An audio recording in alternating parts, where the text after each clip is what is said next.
할렐루야. 네, 여러분 한 주간 평안하셨습니까? 네, 한 주의 시간이 굉장히 좀 빨리 지나는 것 같습니다. 벌써 또 2월에 또 이 한 달이 시작한 지 얼마 안 된 것 같은데 굉장히 좀 빠르게 지나는 것 같아요. 바쁜 일상을 여러분들 보내셨지만 또 이 시간 우리에게 주시는 하나님의 은혜 가운데 또 깊이 들어가는 시간 되기를 간절히 소망합니다. 네, 그냥 앉으세요. 네, 더 지금 신경 쓰이거든요. 네, 사모님 그냥 앉으세요. 네. 자꾸 왔다 갔다 하시는 게 더 시선이 끌리는 것 같아요. 네, 오늘은 이제 소아시아 일곱 교회를 향한 주님의 메시지 중에서 이제 세 번째 시간입니다. 세 번째 교회를 살펴볼 건데 에베소 교회와 서머나 교회를 이은 버가모 교회에 대해서 함께 살펴보려고 합니다. 여러분 이 버가모라는 단어를 들었을 때에 우리가 좀 서머나와 마찬가지로 조금 생소한 느낌이 들었을 것 같아요. 왜냐하면 이 버가모라는 지명도 사실 이 신약 성경 내에서는 등장하지가 않거든요. 요한계시록 1장 그리고 2장 우리가 살펴본 여기만 등장하지 뭐 사도행전이나 혹은 뭐 복음서에도 이 버가모라는 단어는 기록되어 있지 않습니다.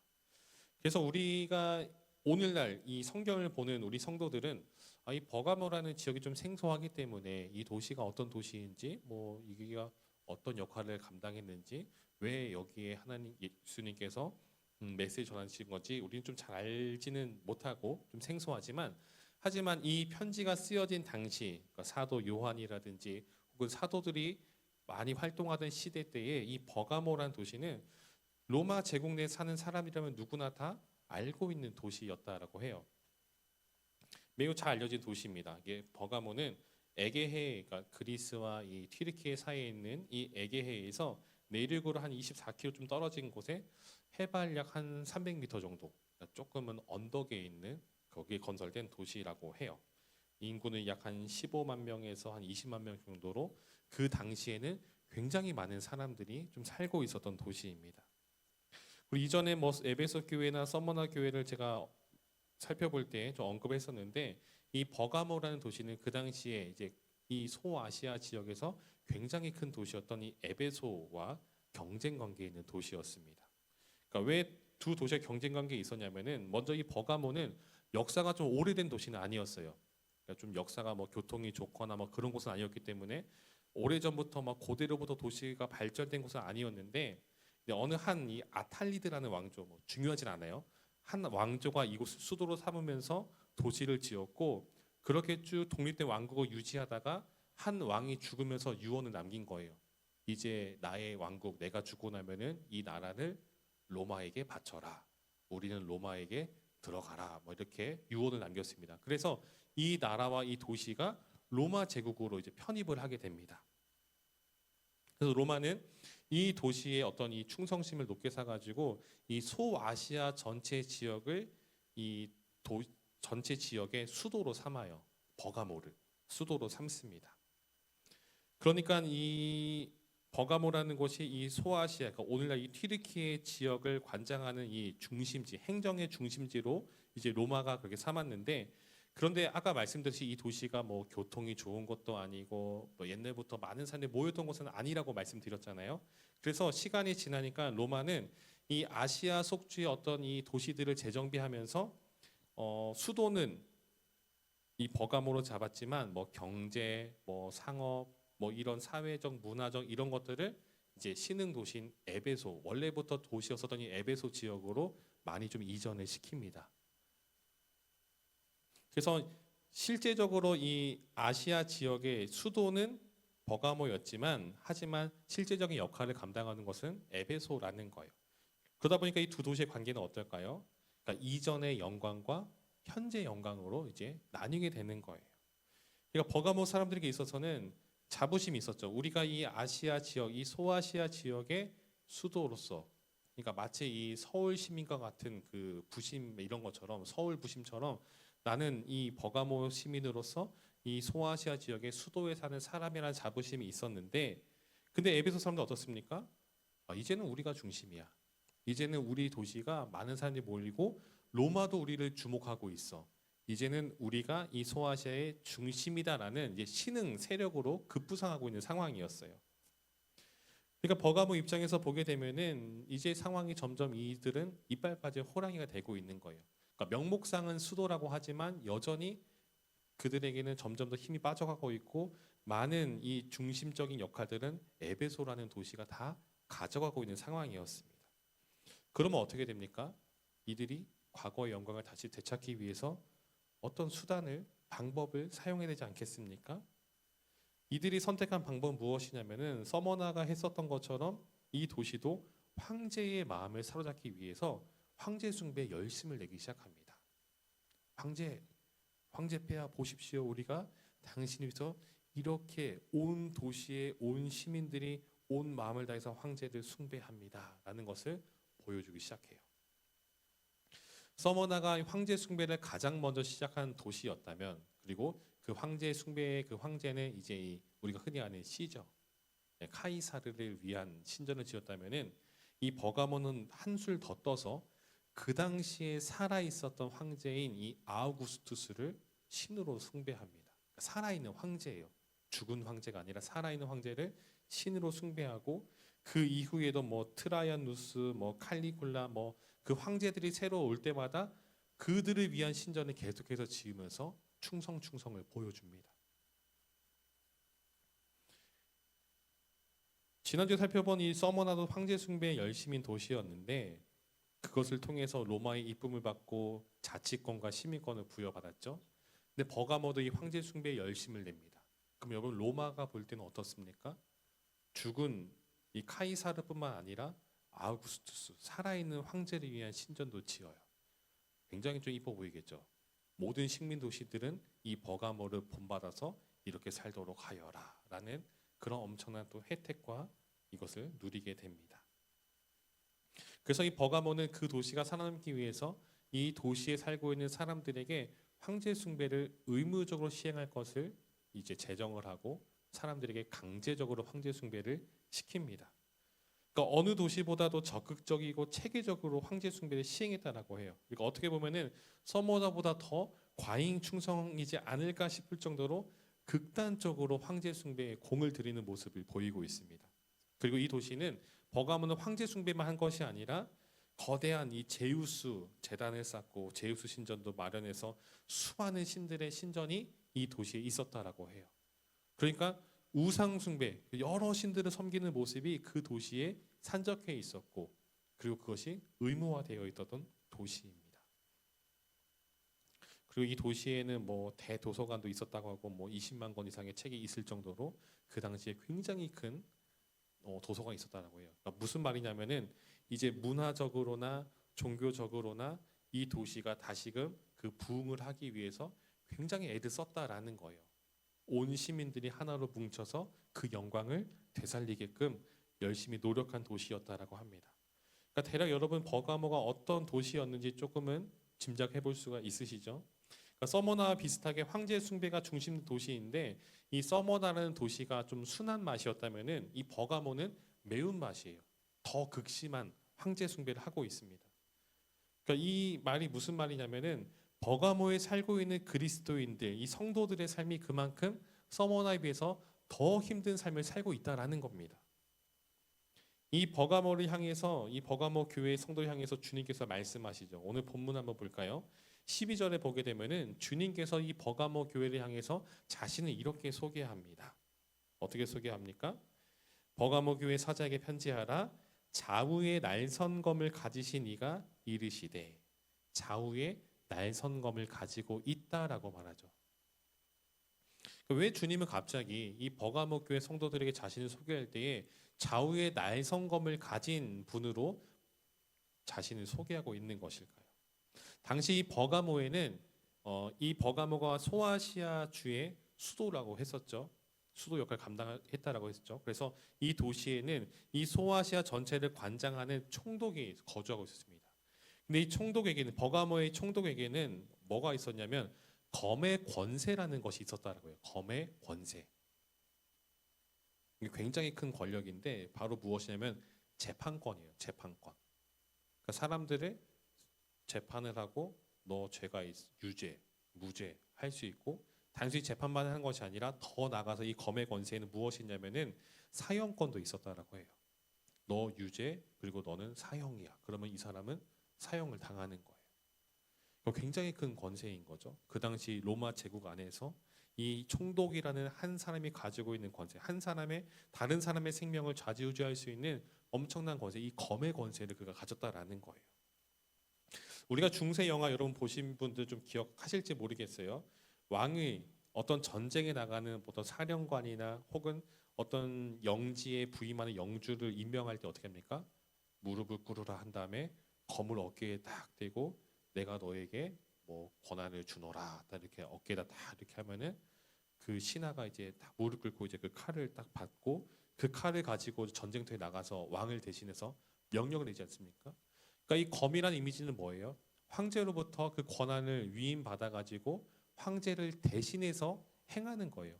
검의 권세도 마찬가지예요. 로마에 있는 황제를 대신해서 이 버가모를 비롯해서 소아시아 전체의 사람들에게 황제를 대신해서 재판하고 그들의 어떤 이 죄가 있고 없고를 떠나서 또 이 사람을 사형할지 안 할지의 모든 권한을 이 총독이 가지고 있다는 거예요. 그것이 바로 검의 권세라는 겁니다.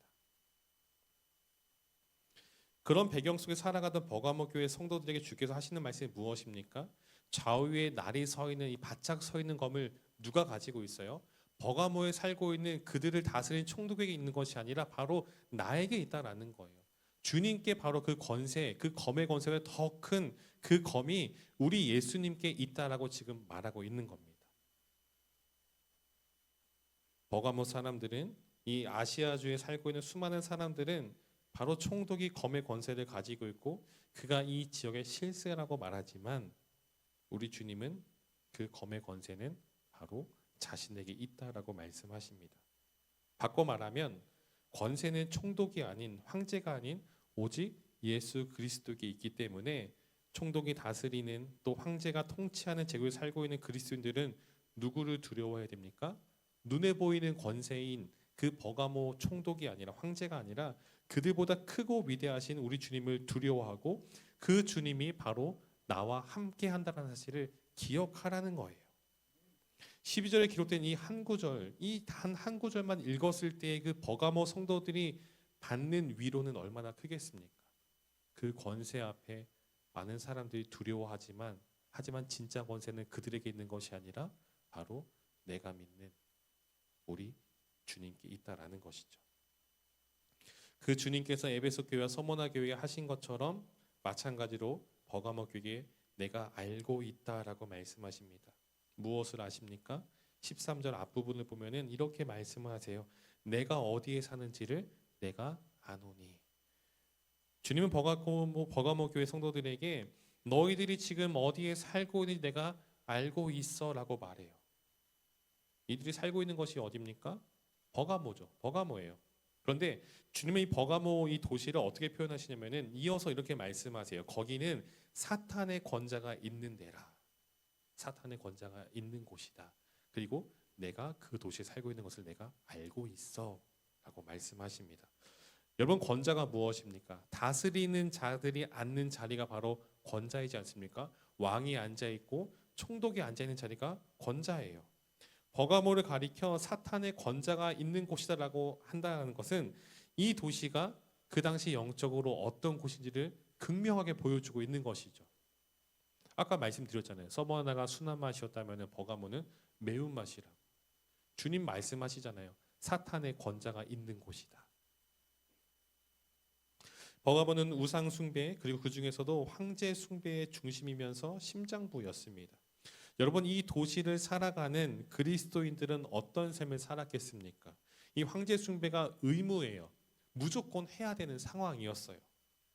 근데 그 도시 속에서 내가 나의 신앙을 지켜 살아간다라는 것은 굉장히 힘든 상황이라는 것이죠.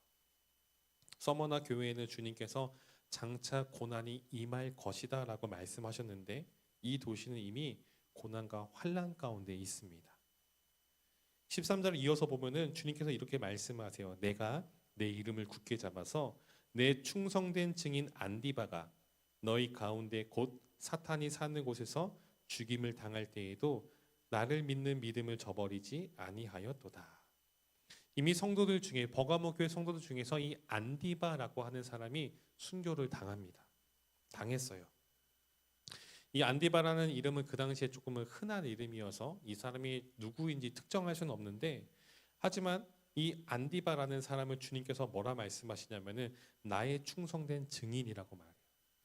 그러니까 그 사람이 그 도시에서 어떤 삶을 살았는지 알 수 있죠. 그저 숨어서 신앙생활을 지키는 그 삶이 아니라 충성된 증인, 황제 숭배가 의무인 그 도시 속에서 복음을 전하다 붙잡혀서 순교한 사람, 끝까지 황제 숭배를 거부하고 순교의 자리로 나아갔던 사람이 바로 이 안디바라는 사람이에요. 그가 어떤 삶을 살았는지 보여주고 있는 장면인 거죠. 지난주에 말씀드렸잖아요. 황제 숭배. 황제의 흉상 앞에 서서, 그러니까 이 카이사르 흉상 앞에 서가지고 향을 피우고 가이사는 주님이십니다라고 고백하면 돼요.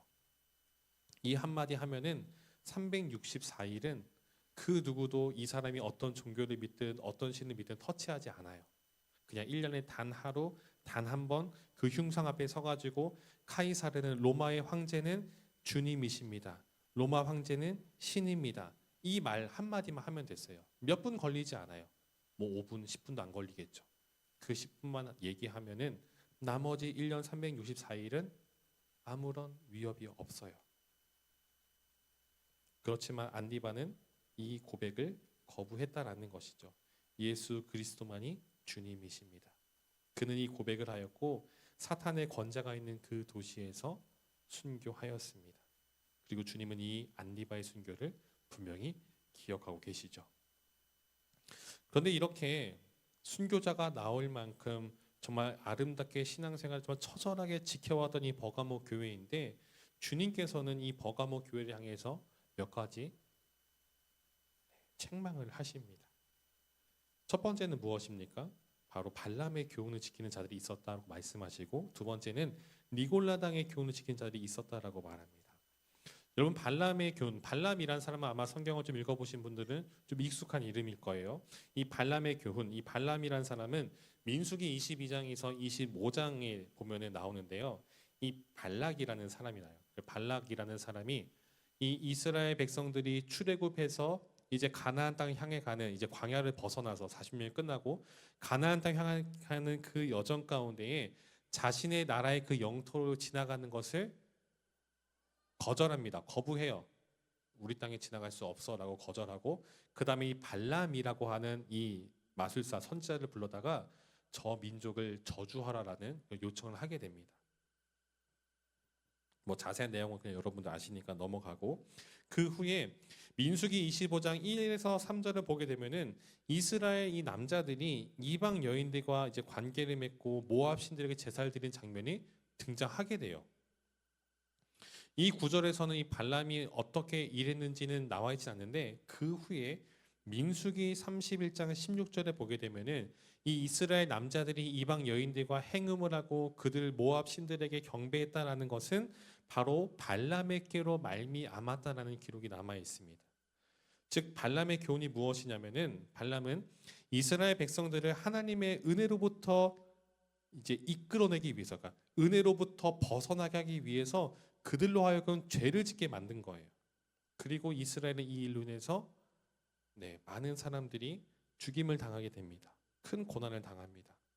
버가모 교회는 외부의 이런 공격, 어떤 황제 숭배를 하지 않아서 다가오는 그런 공격으로부터는 믿음을 잘 지키고 순교하는 사람까지 나올 정도로 잘 지켜왔는데, 처절히 싸워왔는데, 그들의 내부 성도들 공동체 안에는 어떤 모습이 있었냐면은 이 발람의 교훈을 지켜 행하는 자들이 조금씩 늘어나면서 내부에서 이렇게 썩어가고 있는 모습이 있었다라는 거예요. 또 다른 일이 있었죠. 바로 니골라 당의 교훈을 지키는 사람들입니다.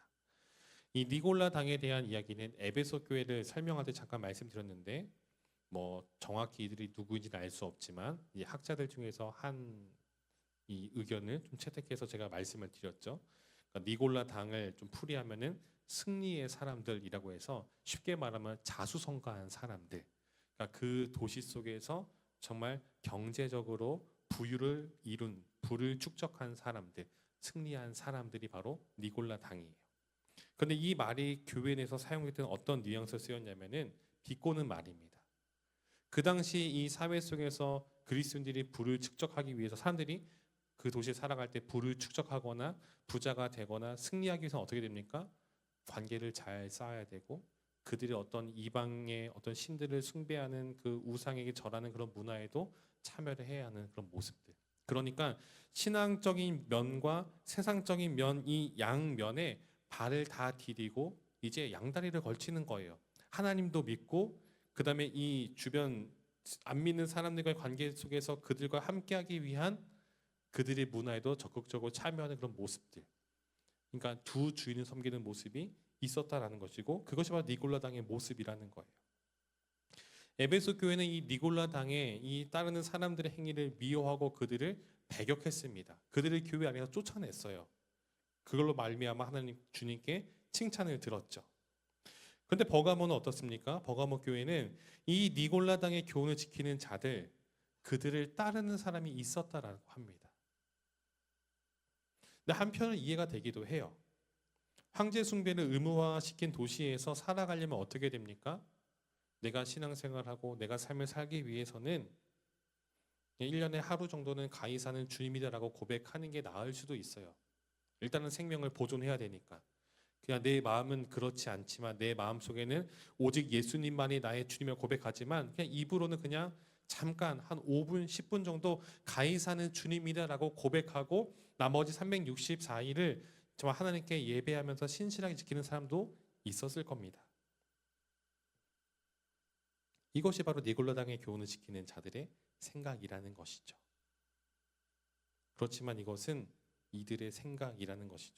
마치 스위치를 올렸다 내리는 것처럼 1년에 하루는 가히 사는 주님이라 말하고 나머지 364일을 예수님만이 나의 주님이라 고백하는 것. 이렇게 왔다 갔다 하는 그런 고백, 그 신앙을 주님께서는 원치 않으신다라는 겁니다. 발람의 교훈을 지키는 자들과 니골라당의 교훈을 지키는 자를 향해서 주님께서 하시는 말씀이 바로 16절입니다. 제가 읽어드릴게요. 그러므로 회개하라. 그리하지 아니하면 내가 내게 속히 가서 내 입의 검으로 그들과 싸우리라. 주님은 세상과 적당히 타협하며 살아가는 성도들에게 분명히 말씀하십니다. 회개해라. 회개해야 된다. 돌이킬 수 있을 때 내가 직접 가서 심판하기 그 전에 돌이킬 수 있을 때 돌이켜라. 회개해라라고 말합니다. 진짜 검의 권세를 가진 주님이 직접 움직이기 전에 회개하라라고 말씀하시죠. 그리고 마지막에 주님은 버가모 교회에 권면하십니다. 마지막 17절인데요. 우리 한번 17절 말씀을 같이 한번 읽었으면 좋겠습니다. 17절 함께 읽겠습니다. 시작.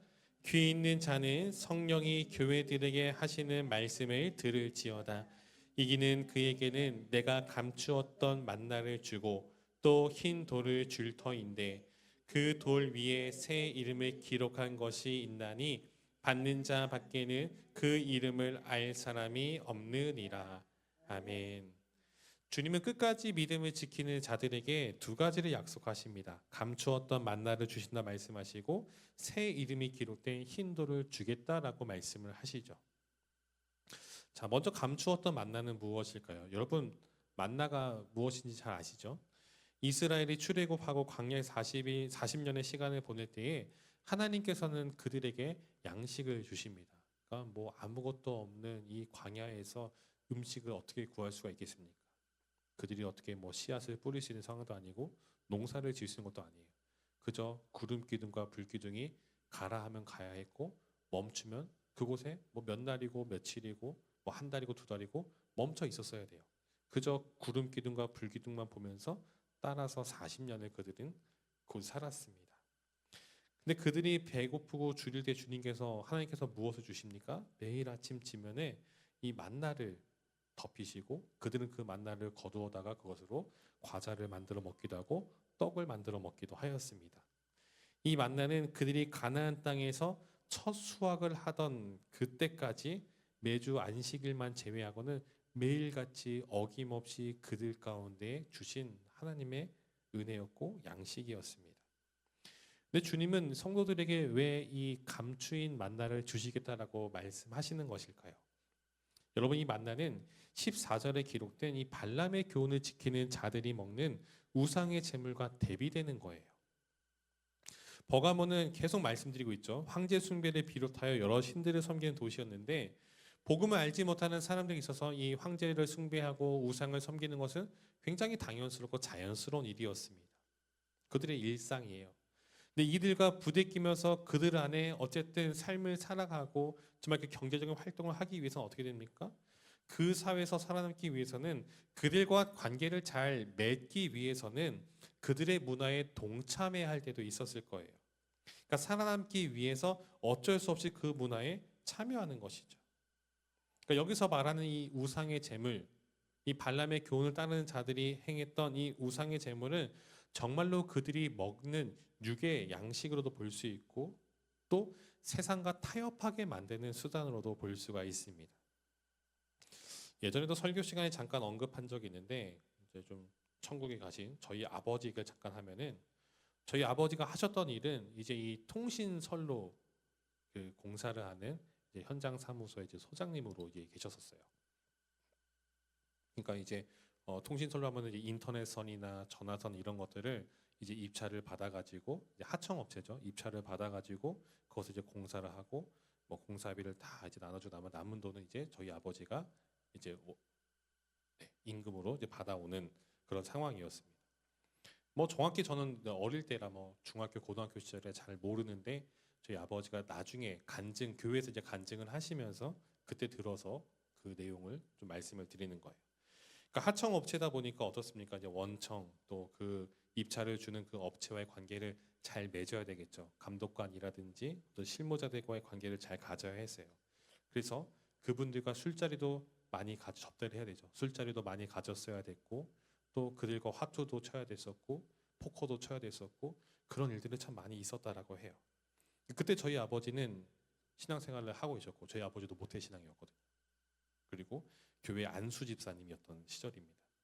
그러니까 제가 그때는 어릴 때여가지고 저희 아버지가 그 당시에 술을 마신다는 생각은 전혀 해본 적이 없습니다.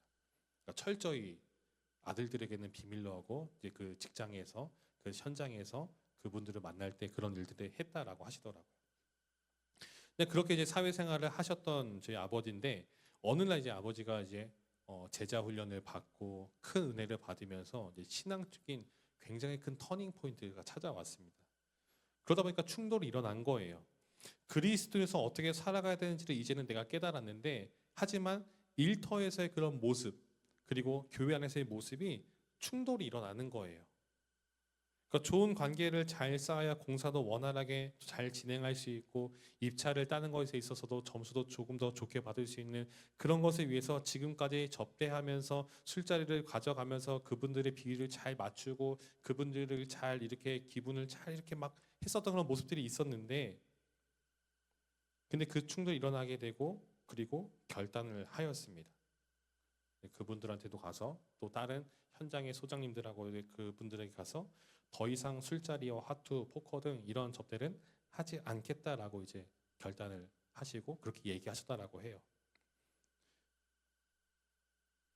쉽지 않은 상황인 거죠. 다른 소장님들은 다 그렇게 하는 거고 그게 당연한 거고 그렇게 하는 것이 일반적인 거고 눈밖에 나면은 불이익이 찾아올 수밖에 없는 그런 상황이었어요. 어떻게 되었을까요? 그때가 이제 이 결단하셨을 때가 제가 이제 군대 가 있던 때였습니다. 네, 어느 날 편지를 받았는데 아버지가 그렇게 쓰셨더라고요. 아빠가 요즘 입찰이 너무 잘 돼가지고 아들한테 아들 휴가 나오면은 뭐 랍스터도 사주고 소고기도 사줄 수 있을 것 같아. 휴가 나오면은 아빠가 맛있는 거 사줄게. 그 전까지는 공사가 되게 자잘자잘한 것만 해가지고 겨우 이렇게 뭐 밥 굶지 않은 정도의 생활을 했다면은 그 결단하고 난 이후부터 진짜 어마어마하게 입찰이 막 쏟아지면서 큰 공사를 하면서 말도 안 되는 정말 물론 랍스터는 안 사주셨어요. 소고기만 사주셨는데 아무튼 그럴 정도로 굉장히 좀 경제적으로 조금은 더 여유 있는 그런 상황이 좀 되었어요. 물론 반대가 됐을 수도 있어요. 성경에도 보게 되면은 우리가 믿음의 결단을 한다고 해서 모든 것이 다 잘 풀리는 것은 아니잖아요. 다니엘의 세 친구처럼 풀무불에 던져질 수도 있고 다니엘처럼 사자굴에 던져질 수도 있는 상황이잖아요. 우리가 믿음의 결단을 한다고 해서 더 이상 이 발람의 교훈을 따르지 않고 그 우상의 제물을 먹지 않겠다라고 우리가 결단한다고 해서 모든 것이 잘 풀리는 것은 아닙니다. 때로는 더 힘들 수도 있고 때로는 우리 생명의 위협이 찾아올 수도 있어요.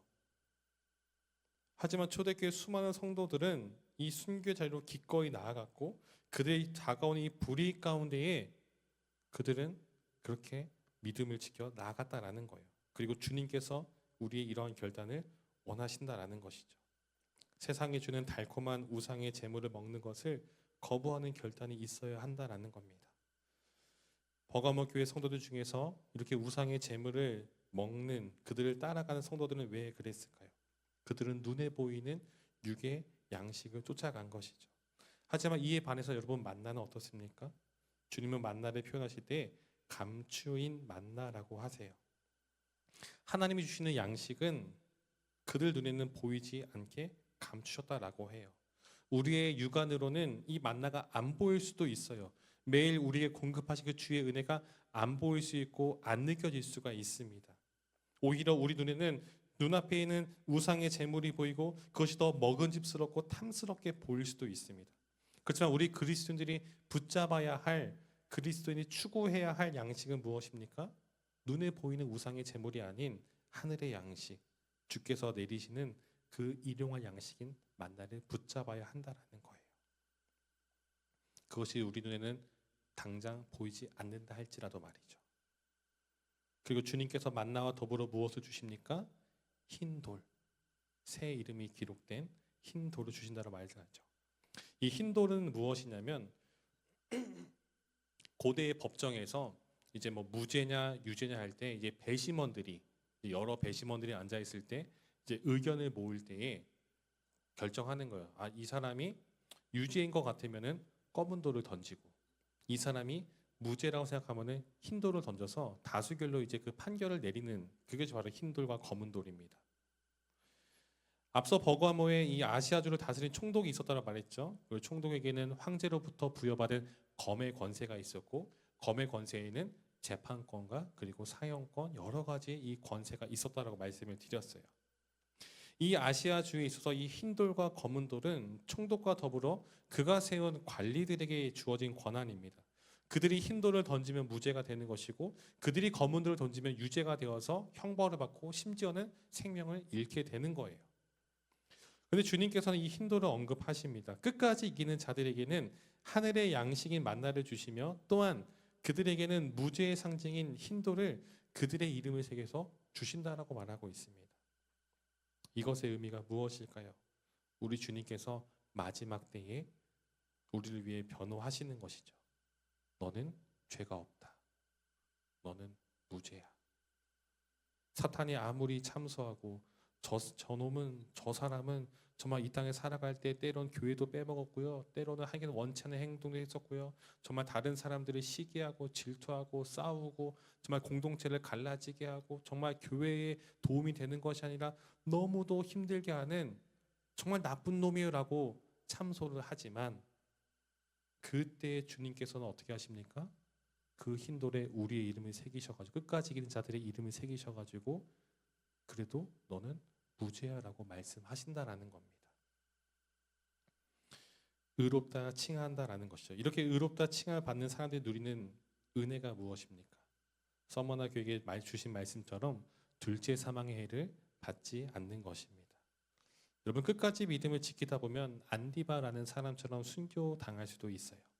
생명을 잃진 않아도 당장 나의 삶 가운데 큰 어려움과 압박이 닥쳐올 거예요. 버가모에 살던 성도들에게는 매 순간이 바로 이러한 위협과 어려움의 연속이었습니다. 그러면서도 그들을 유혹하죠.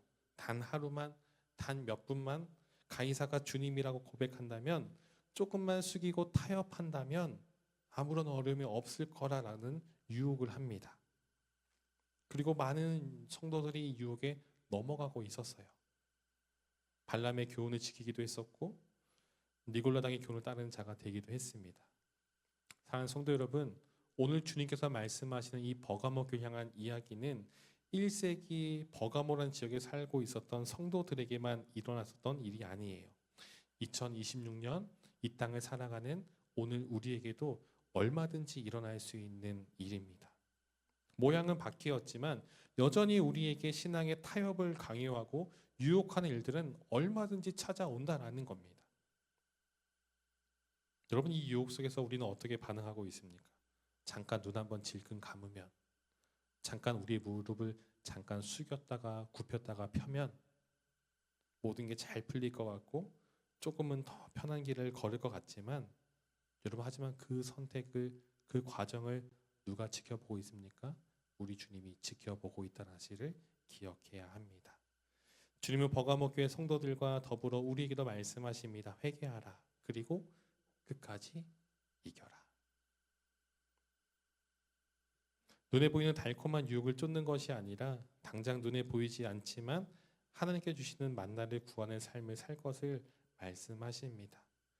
주님의 말씀을 기억하길 소망합니다. 그리고 주님은 단순히 우리에게 회개해라, 끝까지 이기라 이렇게 말씀하시는 것이 아니라 그 모든 과정 가운데, 그 모든 그 선택의 순간과 우리가 걷는 그 걸음 가운데 우리와 함께 하시는 분이라는 사실을 기억하길 소망합니다.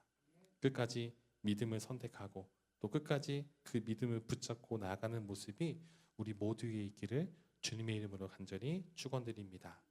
아멘.